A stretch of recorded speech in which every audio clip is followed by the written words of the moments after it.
Hello ভিয়ান, কেমন আছেন সবাই? তো আজকে আমি দেখাতে চলেছি কম ঝাল দিয়ে কিভাবে কচু শাকটা ভাজি করতে হয়। এটা বাচ্চাদের জন্য বিশেষ করে। তো আমি এখানে গরম তেলের মধ্যে ৫ ফোড়ন দিয়ে নিয়েছি। আর এখানে আমি দেব পেঁয়াজ কুচি, রসুন কুচি এবং ৩ টা মাত্র কাঁচামরিচ। এটা ভাজি করে নেব ব্রাউন কালার করে।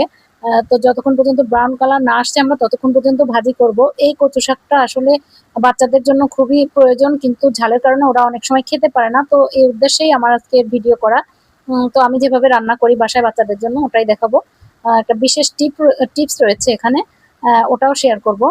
তো এখানে আমি আগে থেকে কচু শাক কেটে সিদ্ধ করে ডিপ ফ্রিজে সংরক্ষণ করেছি, ওটাই আজকে ব্যবহার করব। আপনারা এভাবে করে নিতে পারেন, অবসর সময়ে কচু শাক কেটে সিদ্ধ করে আপনারা ডিপ ফ্রিজে তুলে রাখতে পারেন এবং সেটা পরবর্তীতে ব্যবহার করতে পারেন, কাজের সুবিধা হবে অনেক। এই যে আমি দেখুন ডিপ ফ্রিজ থেকে বের করে সরাসরি কড়াইয়ের মধ্যে দিয়ে দিচ্ছি, এখনো বরফ রয়েছে এখানে।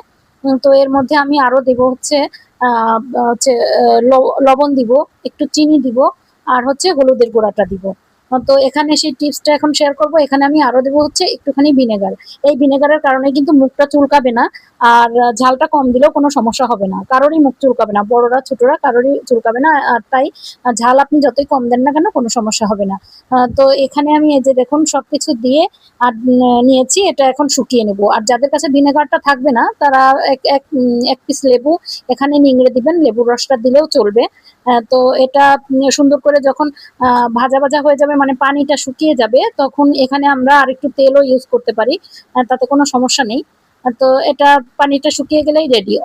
এই যে এটা হচ্ছে ফাইনাল লুক। ভালো থাকবেন সবাই।